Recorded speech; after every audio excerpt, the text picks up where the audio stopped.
कीटनाशक पी 3 जनक मृत्यु घटी गोटे परिवार माँ झील और पुअर मृत्यु होती तेबे गंजाम जिलार पालीबंध गाँव में चांचल्य आत्महत्यार कारण जमापड़ना तेबे गतकाली राति 3 जन कीटनाशक पी शोपड़ते गुरुतर अवस्था समस्त को प्रथम छत्रपुर और पर ब्रह्मपुर एमकेसीजी भर्ती करा तेबे चिकित्साधीन अवस्था 3 जनकर वर्तमान समय मृत्यु घटी।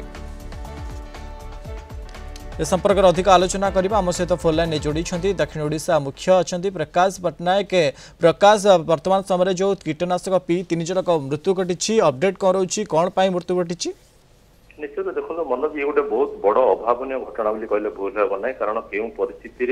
यही प्रकार चरम पदक्षेप नापी परिस्थिति बाध्य कला बर्तमान पर्यंत जदिव स्पष्ट होना तथापि एक कहुपे बोधहुए किसी अभाव ताड़ना सही न पारिक यही प्रकार चरम पदक्षेप गोटे परिवार 3 जन नहीं कहपे कारण जो महिला जनक कथा आम कहूचे मृत्युवरण कर सहित पुओ झील 2 जन जाक कीटनाशक औषध खाई मृत्युवरण कर जहाँ सूचना मिलूँ एमकेसीजी मेडिकल कॉलेज कर्तृपक्ष पक्ष से महिला जनकर स्वामी पूर्वर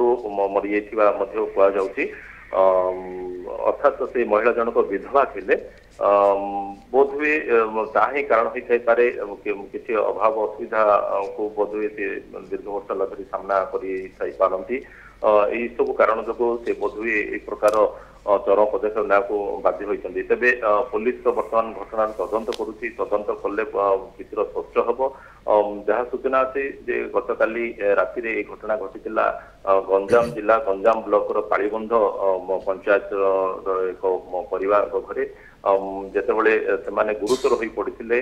पाख पड़िशा लोक जाना प्रथम छत्रपुर मेडिकल कराइला से अवस्था अंकटापन्न हो तुरंत एमकेसीजी को भर्ती कराइला जोटि कि डाक्तर प्रथम माँ पुओ को मृत्यु घोषणा करते परवर्ती समय झील अति गुरुतर थी आईसीयू भर्ती कराइला सी मृत्युवरण कर एमकेसीजी मेडिकल कॉलेज कर्तृपक्ष सूचना मिलूँ। मनोज ओके प्रकाश जनक पर जड़े 3 जन आखि बुझी विष पीकी किंतु वर्तमान समय परिवार किंबा पाखापाखि जो पड़ोसी रही किसी प्रतिक्रिया मिल पारुछि कि एमिति कौन किछि कारण रही थाई पर बोली नहीं बर्तमान पर्यंत से प्रकार प्रतिक्रिया किसी मिल पारि नाही कारण तांकर निज परिवार लोक आ किए नाहंती केवल पड़िशा लोक ही प्रतिक्रिया मिलवा कथा जेहेतु बर्तमान एमकेसीजी मेडिकल कॉलेज रे तांकर संपर्क किंबा अन्य ग्रामवासी किए बर्तमान नाहंती उपस्थित नाहंती सेठारे प्रतिक्रिया मिल पारि नाही आमे से दिगरे लगातार जोगाजोग रहीछु प्रतिक्रिया अति शीघ्र मिलियो बोली आमे आशा रखिछु। ओके प्रकाश ये केते बेलर घटना देखो गतकाली राति प्राय 10:15-20 समय छत्रपुर एमकेसीजी को अणा सूचना मिलूँ सेठी प्रथम एमकेसीजी जितेबले भर्ती अणा ही प्रथम डाक्तर कैजुआलिटी रे मृत्यु घोषणा करते माँ पुओ को परवर्ती समय झील गुरुतर अवस्था रही सुपरिटेडेंट तुरंत निर्देश देते आईसीयू गोटे बेड खाली करी तुरंत एडमिट करने दिगरे पदक्षेप कि परवर्ती समय से झील मृत्यु हत्यार सूचना मिलला। ओके प्रकाश डाक्तर किसी प्रतिक्रिया मिल पारुछि कि क्यों टाइप रो कीटनाशक पीछंती से जहाँ कहवा कथा जे चाउल पोक मुक्त करने जो व्यवहार करा जाउथाय से खाई बोली जहाँ सूचना मिलूँ। ओके निहाती भाव अनेक धन्यवाद आपन तमाम सूचना आम सहित जोड़ी होते दक्षिण ओडिशा मुख्य प्रकाश पट्टनायक संपर्क में अधिक आलोचना करुले। तार माँ और पुओ झील 2टा 3 जन खाई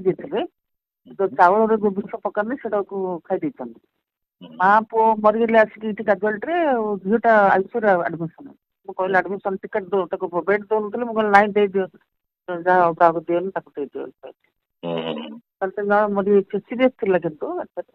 हाँ ना गंजा रु छत्रपुर छत्रपुर हस्पिटाल